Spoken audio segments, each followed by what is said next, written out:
Daniel Warren sat at his workstation in the lower levels of Terminus 7, staring at rows of numbers that most people would find incredibly boring. The fluorescent lights hummed above him. The air smelled like recycled oxygen and cold metal. Around him, other workers typed quietly at their terminals, processing the endless data that kept the Credonian Empire running. Nobody paid attention to Daniel. Nobody ever did. He was just another human clerk, barely worth noticing in the vast machine of imperial bureaucracy. The Cridonians who supervised this section rarely even looked at him. To them, humans were useful only because they worked cheaply and complained rarely. They were a conquered species, after all. One of hundreds across the galaxy who now served the Empire, Daniel preferred being invisible. It made his real work much easier. And on his screen, a shipping manifest scrolled past. Military supplies destined for Garrison Station 12 on the frontier. Plasma rifles, ammunition packs, shield generators. Standard equipment for troops fighting rebel forces in the outer territories. Daniel's job was to verify the quantities, confirm the routing codes, and approve the shipment. Simple clerical work that required no real thought. Except Daniel thought about everything. He opened a second window, one hidden behind layers of mundane financial reports. In this window, he kept his own database. 6 months of careful observation had taught him something the Credonians didn't realize. Their empire was massive, spanning over 300 star systems, but massive things had massive weaknesses. The bigger the machine, the more moving parts. The more moving parts, the more chances for something to go wrong. Daniel made things go wrong, very carefully, very quietly. He returned to the military manifest. His fingers moved across the keyboard, making a tiny adjustment. The shipment would still go to Garrison Station 12, but it would take a different route, a longer route. Instead of arriving in 5 days, it would arrive in 8 days. Maybe 9 if the cargo ship had to wait for a docking slot at the transfer station. 3 or 4 extra days. Such a small thing, probably meaningless. Except Daniel knew that Garrison Station 12 was scheduled to begin an offensive operation in exactly 7 days. An operation against a Quellan resistance group that had been causing problems for the Empire. Without those supplies, the garrison commander would have to delay the attack, maybe cancel it entirely. He'd maybe give the Quellans time to relocate their base, to save their families, to live another day. Daniel approved the modified manifest and moved on to the next one. His supervisor, a towering Cridonian named Drax, walked past his workstation. Drax had scales the color of dark bronze and eyes like yellow coins. He barely glanced at Daniel, just grunted something that might have been approval or might have been indigestion. Daniel nodded respectfully and kept working. Drax had no idea that the human sitting 3 meters away was slowly unraveling the empire he served. The morning continued like every morning. Daniel processed shipping manifests, trade agreements, and resource allocation reports. Most of them he approved without changes. He had to be careful. If too many shipments went wrong, someone might investigate. But if only a small percentage had problems, well, that was just normal bureaucratic inefficiency. Big organizations always had inefficiency. At lunch, Daniel ate alone in the station cafeteria. He brought food from his small apartment because the cafeteria meals were designed for Cridonian digestive systems and tasted terrible to humans. He sat at a corner table with his sandwich and his data pad, looking like any other lonely worker catching up on the news during his break. But he wasn't reading news. He was reviewing his notes, checking his calculations, making sure his small changes were having the effects he intended. 3 garrison supply delays in the past month, 2 communication system upgrades that would arrive late at military command centers, 1 shipment of medical supplies rerouted to a civilian colony instead of a military hospital, 4 fuel convoys that would experience minor scheduling conflicts. Each problem was tiny. Individually, they meant almost nothing. Together, they created friction. They slowed things down. They made the empire just a little bit less efficient, a little bit less responsive, a little bit weaker. Daniel had learned patience from his father, who had worked in a factory his whole life. His father used to say that big changes came from small, consistent efforts. Show up every day. Do the work. Don't expect immediate results. Eventually, something shifts. Daniel was shifting an empire. He finished his sandwich and checked the time. 30 minutes until his break ended. He pulled up a news feed on his data pad, this time actually reading it. The headline made him pause. Military setback at border station, Garrison 12 postpones offensive. Daniel read the article carefully. According to the report, Garrison Station 12 had delayed its planned operation against Quellan rebels due to unexpected supply chain complications. The garrison commander had requested additional resources and a new timeline. Imperial Military Command had approved the delay, but expressed disappointment at the logistics failure. The article blamed bureaucratic inefficiency. It suggested that administrators needed better training. It quoted a high-ranking official saying that clerical errors were becoming too common and that staff would be reviewed. Daniel allowed himself a small smile. Let them review the staff. Let them blame bureaucratic inefficiency. They would find nothing suspicious. Just ordinary mistakes made by ordinary workers who weren't particularly good at their jobs. Nobody would suspect that one quiet human was making those mistakes deliberately. Nobody would imagine that those mistakes were calculated to save lives and weaken the empire. Nobody looked at people like Daniel and saw danger. That was his greatest advantage. He finished his break and returned to his workstation. Another manifest waited for his approval. This one involves ship repairs at a military shipyard 3 systems away. Standard maintenance work. Replacement parts for aging warships. Daniel studied the list of parts. He made a small change to one item code. Just 2 digits reversed in a long string of numbers. The shipyard would receive slightly different components than requested. Nothing critical. Nothing that would cause immediate failure. But the parts wouldn't fit quite right. Installation would take longer. Testing would reveal problems. The ships would stay in maintenance for extra weeks. Ships in maintenance couldn't enforce imperial control, couldn't suppress rebellions, couldn't terrorize populations into submission. Daniel approved the order and moved to the next task. Around him, the office continued its quiet routine. Keyboards clicked. Screens glowed. Workers processed the information that kept 300 star systems under Credonian control. None of them knew that one of their colleagues was slowly, patiently, invisibly dismantling everything they worked to maintain. Daniel Warren, the quiet human nobody noticed, allowed himself to feel something he rarely permitted: hope, not for himself. Not for recognition or reward, but hope that somewhere in the galaxy, a Quellan family had escaped because a military offensive had been delayed. Hope that small acts of resistance, multiplied across time, could topple even the mightiest empire. He opened the next manifest and got back to work. Daniel waited until his shift ended before sending the message. He locked his workstation, nodded goodbye to the few coworkers who acknowledged his existence, and walked through the gray corridors of Terminus 7 to his apartment. The walk took 15 minutes. Nobody bothered him. Security cameras recorded everything, but security personnel rarely reviewed footage of low-level human workers. They weren't considered important enough to monitor closely. His apartment was small. One room with a bed, a food preparation unit, and a desk. A window showed the darkness of space and the distant glow of other stations. Daniel didn't mind the size. He had grown up in smaller spaces on Earth, in the crowded cities where most humans lived after their planet had been absorbed into the Empire 30 years ago.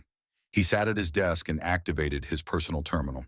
On the surface, he opened entertainment programs and news feeds, normal activities for someone relaxing after work. But underneath those visible programs, hidden in layers of encrypted code, he opened a communication channel. The encryption was sophisticated, more sophisticated than anyone would expect from a human clerk. Daniel had spent 2 years developing it, using techniques he learned from old Earth computer systems that predated the Credonian conquest. The Credonians had better technology, but they had grown lazy about security. They never imagined that conquered species might resist using their own outdated methods. Daniel typed a simple message into the encrypted channel. Package delayed. 3 days extra delivery time. Station 12 operation postponed. He sent the message and waited. Responses came slowly. His network communicated carefully, never sending too many messages at once, never establishing patterns that automated systems might flag as suspicious. The first response came from Lisa Garrett. She worked in a military shipyard 2 systems away in the maintenance division. Her job was to inspect repair work and approve completed ships for return to service. Confirmed. 4 ships still in dock. Wrong parts arrived yesterday. Installation delayed 2 weeks minimum. Daniel smiled. Lisa's work complemented his perfectly. He created supply problems. She made sure those problems took as long as possible to fix. The next message came from Amanda Cross. She was a librarian in the Central Archives on the Capital World. Her position gave her access to databases that most people never saw. Military records, strategic plans, intelligence reports. The Crydonians kept extensive documentation of everything, never considering that the quiet human who organized their files might read them. New offensive planned for Sector 7. Target is Telkari supply bases. Operation begins in 40 days. Sending details now. Daniel downloaded the information Amanda provided. 40 days. That gave him time to work. Time to introduce complications that might delay or weaken the operation. Maybe a fuel shortage. Maybe communication equipment that arrived damaged. Maybe intelligence reports that somehow got lost in the database before reaching the field commanders. The fourth message took longer to arrive. It came from Kevin Hayes, who worked in the Imperial Governor's Palace on a conquered world called Drymar. Kevin was kitchen staff. He prepared meals, cleaned dishes, and remained invisible while governors and military officials discussed classified matters over dinner. People said things in front of servants that they would never say in official meetings. Governor mentioned supply problems yesterday, said the high command is concerned. They blame lazy administrators. One official suggested reviewing human workers. Governor laughed, said humans are too stupid for sabotage. Concerns dismissed. Daniel read that message twice. The fact that officials were noticing problems was dangerous, but the fact that they refused to consider human involvement was helpful. Their prejudice protected him. They simply couldn't imagine that an inferior species might threaten their empire. He typed responses to each of them, short messages, words of encouragement, reminders to stay careful. They were all taking risks. If discovered, they would be executed. The Crydonians dealt harshly with any form of resistance, but they had all accepted those risks, because the alternative was worse. The alternative was watching their children grow up as permanent servants, watching their people remain conquered forever, watching injustice continue without any attempt to stop it. Daniel's terminal chimed with a new message. This one came from someone he hadn't heard from in weeks. It's Peter Martinez, a custodian who worked in the administrative complex on Terminus 7. Same station as Daniel, but different section. They never met in person. Too dangerous. Security officer asking questions. Commander Vex, investigating logistics failures, interviewing Crydonian staff. Haven't reached human workers yet. Daniel felt his chest tighten. An investigation was inevitable eventually. The Empire had experienced too many small failures. Someone would notice the pattern. He typed a quick response. Continue normal routines. Make no changes to behavior. We proceed as planned. He sent the message and sat back in his chair. Commander Vex. He knew that name. Vex had a reputation for being thorough and intelligent. Not like most Crydonian officers who relied on brute force and intimidation. Vex actually thought about problems. He analyzed them, found solutions. That made him dangerous. Daniel opened a new file on his hidden system. He began researching Commander Vex, service record, assignments, commendations. The Central Archives database had information on every significant Imperial officer, and Amanda had given him access codes months ago. Vex had served for 20 years, distinguished combat record, multiple successful campaigns against rebel forces. But recently he had transferred to security and investigation work. His psychological profile noted high intelligence, strong analytical skills, and an unusual trait for a Crydonian. He questioned assumptions. He looked for explanations that others missed. This was a problem. Daniel drafted another message to the network. He explained the situation with Vex. He suggested two options. They could slow down their operations, reduce the frequency of disruptions, make themselves less noticeable, or they could accelerate their plans, cause more damage quickly before Vex uncovered their activities. The responses came in over the next hour. Lisa voted to accelerate. Amanda suggested caution. Kevin said to continue at current pace. Peter abstained, saying he would support whatever Daniel decided. Daniel stared at his screen for a long time. This was the burden of starting the network. Everyone looked to him for decisions. He never wanted to be a leader. He just wanted to make a difference. But somewhere along the way, he had become the center of their small resistance. He thought about his father again. His father who had worked quietly for decades, never asking for recognition, just doing what he believed was right. His father used to say that courage wasn't the absence of fear. Courage was doing what needed to be done, despite the fear. Daniel made his decision. He typed a message to everyone. We accelerate. We've already crossed the line. Slowing down won't protect us if Vex finds evidence. But if we succeed, if we damage the Empire enough, it won't matter what he discovers. The system will be too broken to respond effectively. We take the risk. He sent the message and waited for responses. One by one, they came back. Lisa agreed. Amanda agreed, though she expressed concern. Kevin agreed. Peter agreed. They were committed now. All of them. A network of invisible humans working in positions so lowly that nobody considered them threats. Cooks and clerks and librarians and maintenance workers. People the Empire dismissed as irrelevant. And Daniel opened his work files and began planning. He identified 6 supply chains that supported military operations in 3 different sectors. He calculated which disruptions would cause maximum delay with minimum chance of detection. He drafted the modifications he would introduce tomorrow. Outside his window, stars burned in the darkness. Somewhere out there, species were suffering under Crydonian rule. Families were being torn apart. Freedoms were being crushed. The Empire claimed it brought order to the galaxy. But Daniel knew the truth. It brought only oppression. He would continue his quiet work. And if Commander Vex eventually discovered what he was doing, at least Daniel would know he had tried. That he hadn't accepted injustice passively. That he had used whatever small power he possessed to fight back. Sometimes the quietest voices change the world, not through shouting, but through persistent, patient action that accumulated over time until even empires couldn't withstand the pressure. Daniel saved his plans and shut down his terminal. Tomorrow would be another ordinary day at work, another day of processing manifests and approving shipments, another day of being invisible, another day of quietly dismantling an empire. 2/2. 3 weeks after Daniel made the decision to accelerate, the first major cracks began to show. He sat in the cafeteria during lunch, watching the news feed on the public screens. The reporter, a Crydonian with deep purple scales, spoke about unexpected setbacks across multiple military sectors. Imperial Command reports delays in 3 separate operations due to equipment shortages and logistical complications.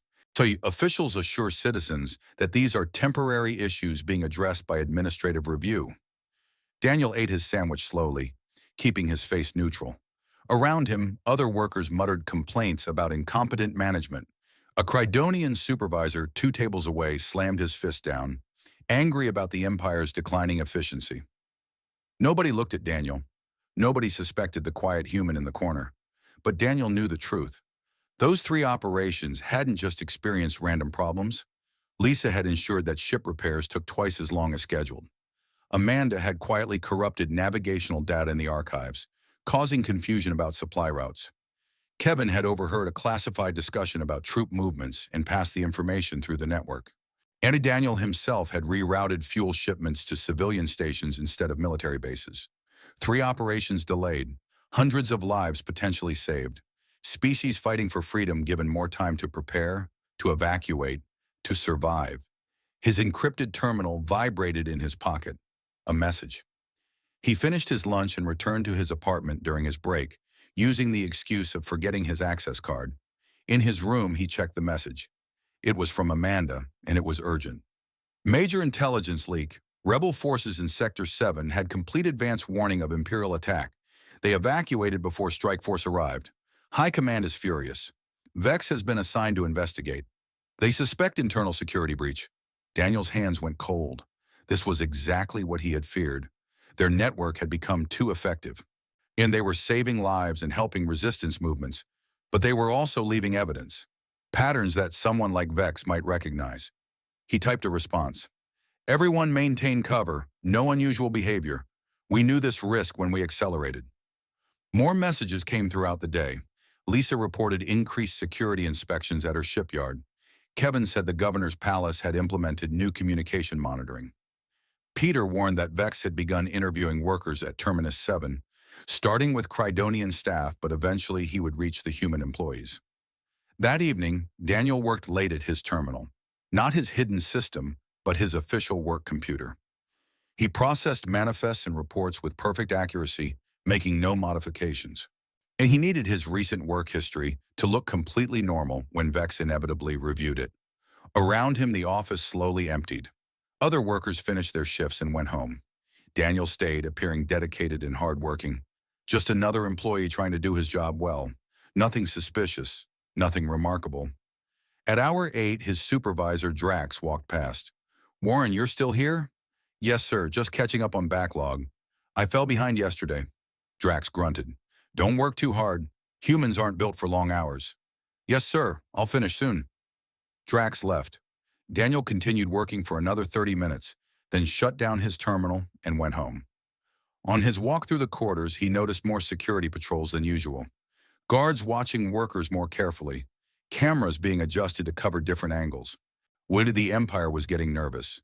In his apartment, Daniel opened his encrypted channel and found messages from the entire network. They were all reporting the same thing: increased security, more questions.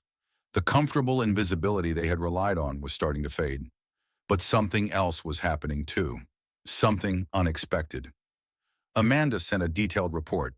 Resistance movements across 7 sectors have grown bolder. They're coordinating attacks, sharing resources. They don't know who's helping them, but they sense the Empire is weakening. They're pushing harder.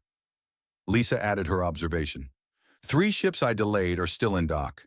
The crews are frustrated. Morale is dropping. I overheard mechanics saying they don't trust the supply system anymore. Kevin reported conversations from the governor's palace. Officials are blaming each other. Some think it's corruption. Some think it's incompetence. One suggested that the Empire has grown too large to manage efficiently. They're starting to doubt their own system. Daniel read every message carefully. Their small acts of sabotage had created something larger than he anticipated. Not just logistics problems, but psychological damage. The Crydonians had always believed their empire was invincible. Now that belief was cracking, but Vex was still investigating, and Vex was getting closer. 2 days later, Peter sent an emergency message. "Vex interviewed me today, asked about my duties, where I work, what systems I access." I answered honestly, told him I clean offices and empty waste bins. He seemed satisfied, but asked if I'd noticed anything unusual. I said no. Anana, he's working his way through all human staff. Daniel's turn would come eventually. He prepared for it. He reviewed his work history, making sure every decision he had made had a logical explanation. Every delay could be attributed to following proper procedures. Every mistake could be explained as misunderstanding complex regulations. He would play the part of a diligent but not particularly bright worker. Someone who tried hard but sometimes got confused by the complicated imperial bureaucracy. 3 days later, Vex came to Daniel's section. Daniel saw him first from across the office. Tall, even for a Crydonian, with dark green scales and sharp, intelligent eyes. He moved through the workspace with purpose, stopping at different terminals, asking questions, taking notes on a data pad. Daniel kept working, his heart beating faster, but his hands steady on the keyboard.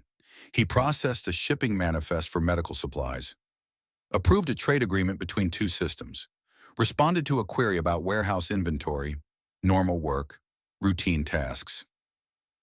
"Daniel Warren?" Daniel looked up. Vex stood beside his workstation, studying him with those sharp eyes. "Yes, sir. Can I help you?" "I'm Commander Vex. I'm investigating some irregularities in the logistics system. I need to ask you some questions." "Of course, sir. I'm happy to help." Vex pulled up a chair and sat down, which surprised Daniel. Most Crydonians preferred to loom over humans, using their size to intimidate. But Vex sat, making himself less threatening. That meant he wanted honest answers, not fearful ones. "How long have you worked here, Warren?"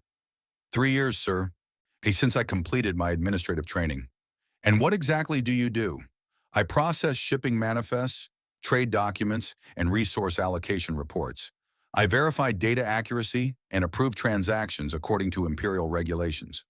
"Do you enjoy the work?" Strange question. Daniel paused as if considering it. It's steady work, sir. The pay is fair. I do my best. Have you noticed any problems with the logistics system? Delays, errors, unusual patterns? This was the dangerous moment. Daniel made his face thoughtful, as if genuinely trying to remember. There have been some delays recently, sir, but I assume that was normal. The Empire's very large. I thought some delays were expected. Did you ever wonder why the delays were happening? I'm just a clerk, sir. I process what comes to me. I don't really understand the bigger picture. Vex studied him for a long moment. Daniel met his eyes, but not challengingly. Just the steady gaze of someone with nothing to hide. Someone too simple to hide anything. Have you ever made mistakes in your work, Warren? Yes, sir. Sometimes. The regulations are complex. I try to be careful, but I'm sure I've made errors. What kind of errors? Wrong routing codes occasionally. Misread decimal points. Approved shipments that should have gone to different review levels. My supervisor corrects me when I make mistakes. Does your supervisor correct you often? Not too often, sir. Maybe once or twice a month. Vex made notes on his datapad. Daniel couldn't see what he was writing. He forced himself to breathe normally, to appear calm and slightly confused about why a commander would care about his boring work. Do you have access to classified information, Warren? No, sir. I only see shipping data and trade reports. Nothing classified. Do you communicate with other human workers? Sometimes in the cafeteria, sir, but not much. I keep to myself mostly. Why is that? Daniel shrugged. I'm not very social, sir. I prefer quiet.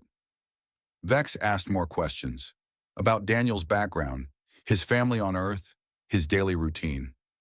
Daniel answered everything honestly except for the parts that mattered.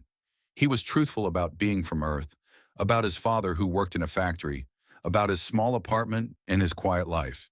He lied only by omission, never mentioning the encrypted terminal or the network or the carefully calculated acts of sabotage. Finally, Vex stood up. Thank you for your time, Warren. You've been helpful. Of course, sir. Anytime. Vex walked away, moving to the next workstation to interview the next employee. Daniel returned to his work, his hands still steady despite the adrenaline coursing through him. That night, he sent a message to the network. Vex interviewed me. I don't think he suspects, but he's intelligent. We need to be more careful than ever. The responses came back quickly. Everyone agreed. They would continue the work, but with even more caution. Smaller changes, longer gaps between disruptions. Nothing that would create an obvious pattern, but they wouldn't stop, because across the galaxy, people were depending on them. People they would never meet.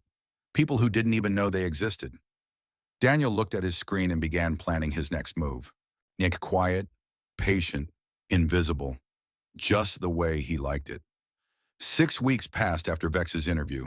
Daniel worked carefully, making only the smallest changes to manifests and reports.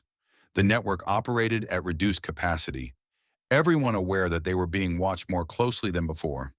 Security remained tight across Imperial facilities. Cameras were upgraded, random inspections increased. The comfortable anonymity they had relied on felt thinner now. But the damage they had already done continued to spread like cracks in glass. Daniel saw it in the news reports. Military operations that should have been routine were failing or being canceled. Supply shortages were becoming common. 3 frontier garrisons had requested emergency provisions. A major shipyard had fallen 2 months behind on repairs. And transport schedules across the Empire were increasingly unreliable. The Credonians blamed bureaucratic incompetence. They fired administrators and replaced them with new ones. They implemented new oversight procedures. They never looked at the real problem, the invisible network of humans quietly maintaining the chaos they had created. Then something happened that Daniel hadn't planned for, something that changed everything. The Quellan resistance launched a coordinated uprising across 4 systems simultaneously. They attacked military installations, liberated prison facilities, and declared independence from the Empire. Within days, the Telkari followed their example, seizing control of their home system. Then the Vordax, then species Daniel had never heard of, emboldened by Imperial weakness. The Empire responded with overwhelming force, sending battle fleets to crush the rebellions. But the fleets arrived undersupplied, their ships still waiting for delayed repairs, their troops lacking proper equipment. The battles that should have been quick victories turned into prolonged struggles. Amanda sent an urgent message through the encrypted channel. Resistance groups are coordinating. Someone leaked complete Imperial deployment schedules to multiple species. They know where every ship is positioned, where every weakness exists. This wasn't us. Someone else is helping them. Daniel read the message 3 times. If it wasn't their network, then who? Had they inspired others to act? Had their small acts of resistance shown people that the Empire could be fought? Kevin's message arrived next. Governor's palace in chaos. Now High Command demanded answers. Governor blamed Logistics Department, said human workers are incompetent and should be replaced. But they can't replace us. No other species will work for such low wages. We're too economically valuable to fire. Lisa sent a short message. Shipyard commander discovered some of my delays were deliberate. He accused me of sabotage. I denied it. Said I was following proper inspection procedures.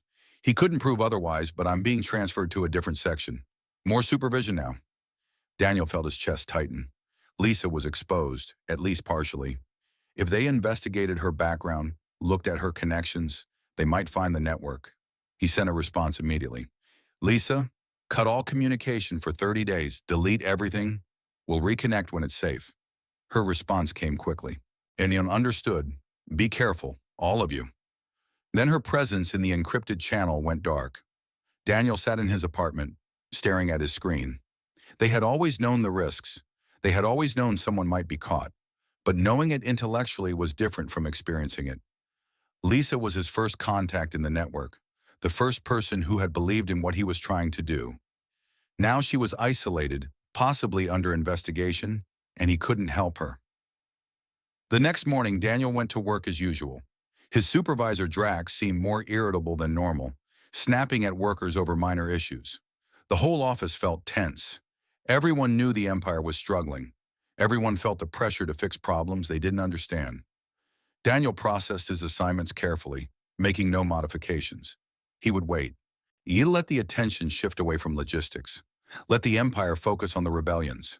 Then he would resume his work. But during his lunch break, everything changed. Peter sent an emergency message. Kevin is dead. Executed this morning. They accused him of espionage. Said he was feeding information to rebel forces. No trial, just execution. Be careful. They're getting desperate. Daniel read the message in his apartment, his sandwich forgotten on the plate beside him. Kevin, dead. Kevin who had laughed about overhearing pompous governors. Kevin who had a daughter on Earth. Kevin who had believed that small acts of courage could change the galaxy. Gone.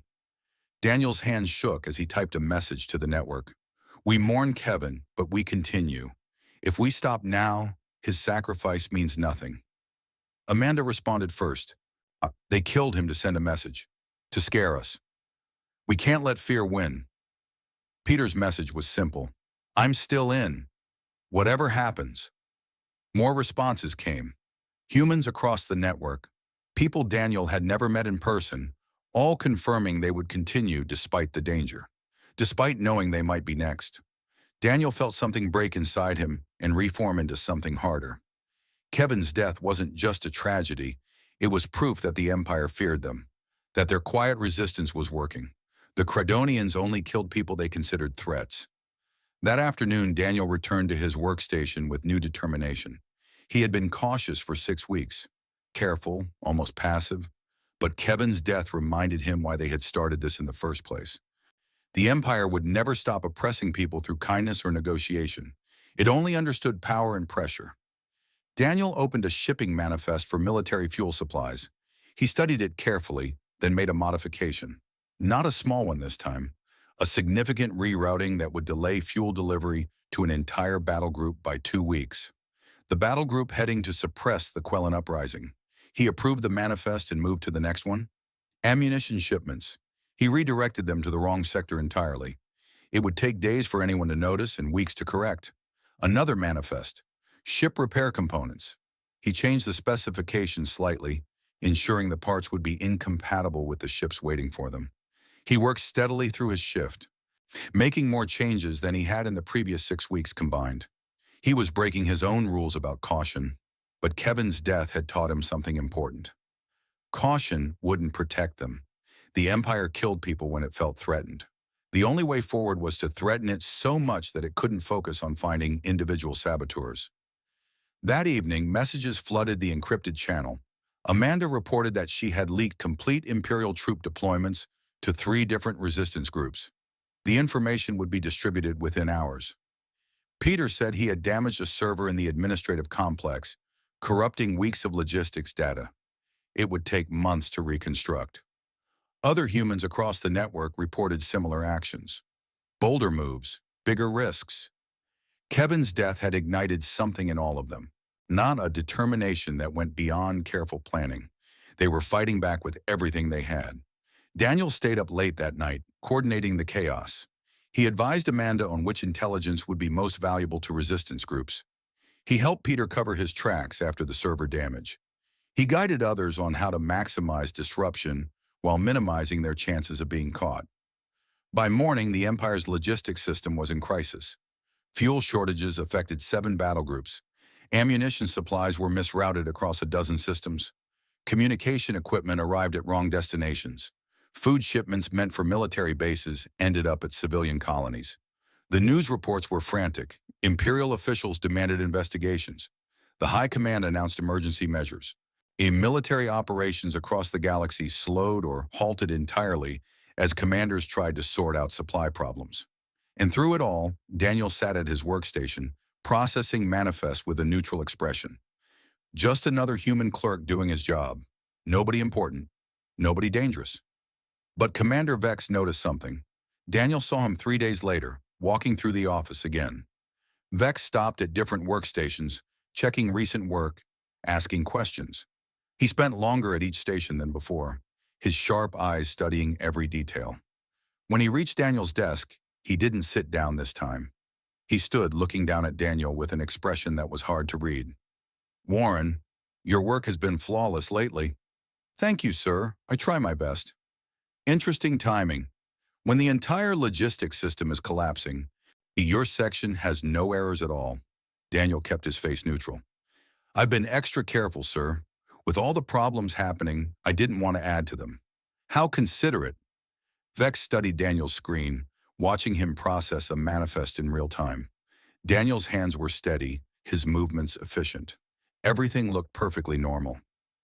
"Tell me, Warren, do you believe in coincidences?" "Sir?" The Empire's logistics system worked efficiently for decades. Then suddenly in the past year, everything starts falling apart. Shipments get delayed. Data gets corrupted. Supplies go to wrong destinations. And during my investigation, I find that most of these problems trace back to human workers. Not all of them, but enough to form a pattern. Daniel's heart pounded, but he kept his voice calm. "I can't speak for other workers, sir. I only know my own work." "Yes, your flawless work. While everything around you collapses." Vex leaned closer. "I don't believe in coincidences, Warren. I believe in patterns. And I'm going to find the pattern here, even if it takes me years." He walked away, leaving Daniel at his terminal with hands that finally shook slightly. That night, Daniel sent one message to the network. "Vex knows. He can't prove it yet, but he knows. We need to finish this quickly." Daniel didn't sleep that night. He sat at his desk, watching the news feed cycle through reports of Imperial collapse. The Crydonian Empire was fracturing faster than anyone had predicted. 12 species had declared independence. Military forces were scattered across the galaxy, undersupplied and unable to respond effectively. 3 governors had resigned. So the High Command had, Chaukai, called emergency sessions every day for a week. His encrypted terminal showed messages from the network. Amanda had discovered something critical in the archives. The Empire was planning one final massive operation. They would gather every available ship, every functioning weapon system, every soldier they could mobilize. One overwhelming strike against the largest rebel coalition. A show of force meant to terrify other species back into submission. The attack was scheduled for 18 days from now. Amanda's message included complete details: ship positions, attack vectors, troop numbers, supply routes, everything the rebels would need to prepare a defense. But sharing this information would expose the network completely.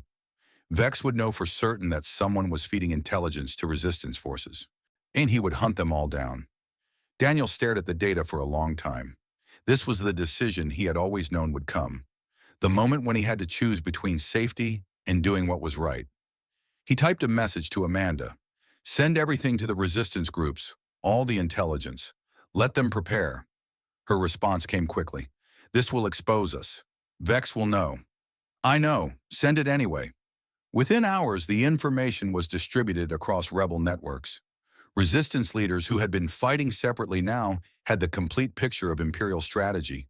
They could coordinate. They could set traps. They could turn the Empire's final gambit into a disaster. Daniel went to work the next morning knowing it might be his last day of freedom. He processed manifests and reports, keeping his routine normal. But he also made one final series of modifications. Fuel shipments for the attack fleet rerouted. Ammunition supplies delayed. Communication equipment sent to wrong stations. He was done being subtle. He was burning every bridge, using every bit of access he had to cripple the Imperial operation.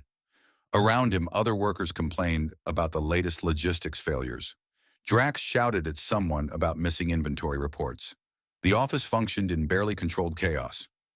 Nobody looked at Daniel, the quiet human who never caused problems. But Vex came that afternoon. He walked directly to Daniel's workstation, his yellow eyes fixed with certainty. He didn't ask questions this time. He simply placed his datapad on Daniel's desk, showing shipping records, communication logs, patterns of failures that all trace back to Daniel's terminal. And I know what you've been doing, Warren. Daniel looked up at him calmly. There was no point denying it anymore. Then you know why. Enlighten me. Because everyone deserves freedom. Because empires built on conquest and oppression don't deserve to stand. Because someone had to try. Vex studied him for a long moment. You're just one human, one clerk. You really thought you could bring down an empire? I wasn't alone. And yes, I thought we could. I think we have. Vex sat down, his posture less aggressive than Daniel expected. The attack fleet launches in 17 days. Even with your sabotage, we have enough ships and supplies to crush the rebel coalition. Your resistance ends there. Maybe. Or maybe your fleet arrives to find the rebels perfectly positioned, your strategies anticipated, your weaknesses exploited. Because they have all your plans now, every detail. Vex's scales darkened, a sign of Crydonian anger. You leaked classified military intelligence. That's treason, punishable by execution. I know. You're not afraid? Daniel considered the question honestly. I'm terrified, but I'd rather die having tried to make things better than live having accepted injustice. Vex stood, picking up his datapad. I should arrest you now, haul you to a military tribunal, make an example of you. Why haven't you? Vex looked at the office around them, at the Crydonian supervisors shouting at workers, at the failing computer systems, at the Empire's bureaucracy struggling to function. Because I've spent 3 months investigating logistics failures, and I've realized something. This empire doesn't work anymore. Maybe it never really worked. We conquered through strength, but we ruled through systems we didn't understand and people we didn't respect. You didn't destroy the empire, Warren. You just exposed how fragile it already was. He walked toward the exit, then paused. I'm filing a report that blames institutional failures for the logistics collapse. Systemic problems, not individual sabotage. My superiors will accept that explanation because it doesn't make them look foolish for being outsmarted by conquered species. You're protecting me? I'm stating facts. The empire is collapsing under its own weight. Whether you help that process or not is almost irrelevant at this point. Vex looked back at Daniel. But Warren, if I were you, I would leave Terminus 7. Soon. Because other investigators might not be as analytical as I am. He left. Daniel sat at his terminal, his hands shaking now that the confrontation was over. Vex had let him go, had actually protected him, because even a loyal Crydonian officer could see that the Empire was finished. That evening, Daniel sent final messages to the network. It's done. The rebels have everything they need. Vex knows about me but isn't pursuing charges. I'm leaving Terminus 7. You should all consider leaving your positions too. Find safety. The responses came quickly. Amanda was already on a transport back to Earth. Peter had requested a transfer to a civilian station far from military zones. Others reported similar plans. The network was dissolving, each person finding their own path to safety. Lisa, who had been silent for weeks, sent one message. We did it. Somehow, we actually did it. 17 days later, Daniel watched the news from a small apartment on Earth. The Imperial attack fleet had arrived at the Rebel Coalition's coordinates. But the rebels were ready. They had evacuated civilians, positioned their forces perfectly, and set traps using the intelligence Amanda had provided. The battle lasted 6 hours. The Imperial fleet retreated with massive losses. It was the first major military defeat in Credonian history. Within weeks, more species declared independence. The Empire fragmented into dozens of separate systems. Some Credonians adapted, forming peaceful trade relationships with former subjects. Others retreated to their home systems, bitter about their fallen empire. The galaxy began rebuilding. Species formed new alliances based on cooperation rather than conquest. Humans, once considered inferior servants, were recognized as having played a crucial role in the Empire's collapse. The story spread, sometimes exaggerated, about the quiet human clerks who had dismantled an empire from within. Daniel refused all interviews and honors. When representatives from the new Galactic Council offered him positions of authority, he declined. He took a job with a civilian shipping company on Earth, processing manifests and logistics reports. One day, a young woman approached his desk. She looked nervous, holding a datapad. "Excuse me, are you Daniel Warren, the one who helped bring down the Credonian Empire?" Daniel looked up from his work. "I'm just a logistics analyst. The Empire fell because it was built on a foundation that couldn't last. But the stories say you organized a resistance network, that you sabotaged their supply chains for over a year." "Stories get exaggerated. I was just one person doing a small job as best I could." The woman smiled. "That's what makes it inspiring. You weren't a soldier or a politician. You were just someone who saw injustice and did what you could to stop it, even when it seemed impossible." Daniel returned to his work, but he allowed himself a small smile. We all have more power than we think. Sometimes the smallest actions, repeated consistently, can change everything. You just have to be patient enough to see it through. The woman thanked him and left. Daniel processed the next shipping manifest on his screen. It was for medical supplies going to a Quellan colony, one of the first freed from Imperial control. He approved it with the same careful attention he brought to everything. And outside his window, Earth continued its day. People lived their lives, most never knowing about the quiet resistance that had helped free hundreds of worlds. That was fine with Daniel. He had never wanted recognition. He had just wanted to make things better. And in the end, that was exactly what he had done. Not through grand gestures or dramatic battles, but through patient, persistent, invisible work. The kind of work that empires never noticed until it was far too late. Daniel finished his day and went home to his small apartment. No monuments had been built in his honor. No songs had been written about his deeds. He was still just a quiet man whom nobody particularly noticed, and that was exactly how he liked it, because the galaxy would always need people like him, people who worked in the shadows, who resisted injustice quietly, who understood that real change came not from those who shouted the loudest, but from those who worked the longest, from those who planted seeds knowing they might never see the harvest, from those who believed that kindness and patience, multiplied across time and people, could outlast any empire built on cruelty. Daniel Warren had been that person once, and somewhere out there, others were becoming that person now, watching, waiting, working quietly to make the galaxy a little bit better, one small act at a time.